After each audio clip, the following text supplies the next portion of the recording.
Hey, what's up? John Sonmez from simpleprogrammer.com. So today I'm going to do a book review on a book that I read a little while back. It's not quite that fresh in my memory, but I thought I would do this anyway, just because in completeness sake, because I did finish this book.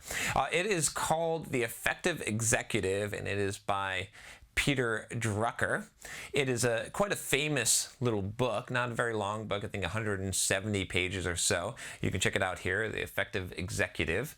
And I thought this was a good book. Obviously, I mean, this is a famous book. It's supposed to be a really, really good book, but I didn't gain any new insights really out of this book. I think part of it probably is because of the age of this book, and so many other books that have been written on business have derived a lot of what they talk about from some of the principles in this book. Now, overall, it's a very concise book that has a lot of really good information in it, but I just didn't find anything that was groundbreaking that I hadn't heard of before. I actually tend to disagree with a little bit of this advice, if I dare disagree with Peter Drucker, but I do. I dare to disagree with him on strength, right? I've always talked about the idea that capitalizing on your strength is not necessarily the best thing to do. And the reason why is because a lot of times strengths we end up taking for granted, and so we don't work as hard to develop those strengths. And so when we cater to our strengths, what ends up happening is that we don't put in as much effort, and we don't grow those strengths as much. We just kind of rely on those things. Whereas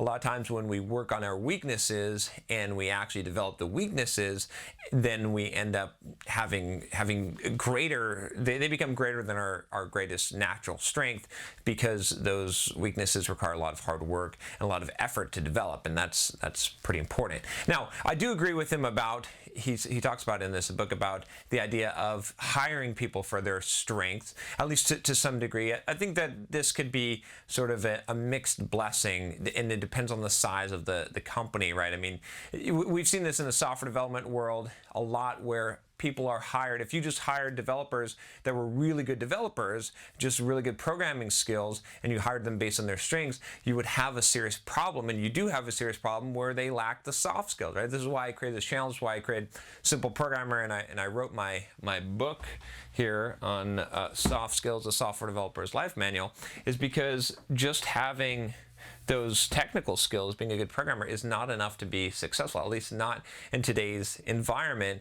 And it ends up, I would rather hire someone who has much less skill, but has overall good qualities in their work ethic, in their ability to improve and learn things quickly, and their communication skills, and having all these soft skills, rather than someone who is just purely a really, really good programmer. Now, I can understand in some places that it might make sense to hire the more technical person, but again, I have to say that I don't know if that even applies as far as my limited knowledge, my understanding. I've found that I would rather hire someone who has more of a balance and who has more of the softer skills than someone who's I feel like I can train the technical skills, whereas the other skills are much more difficult to train. Your mommy has to teach you some of those things, or you can watch these videos, right?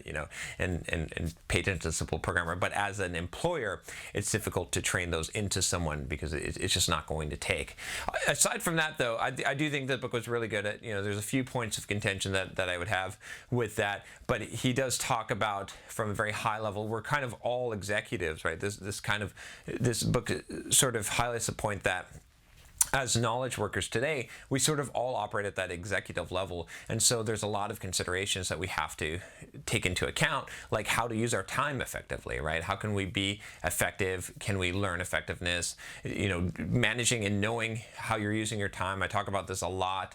Where do you actually contribute to externally, right? Where does it actually affect the bottom line, what you're doing, and how can you do more activities that actually have a real effect outside? So many people focus, I think, in a lot of corporate environments on stuff that actually doesn't matter, doesn't have an external effect, and so they're sort of wasting their time. So I think that's important.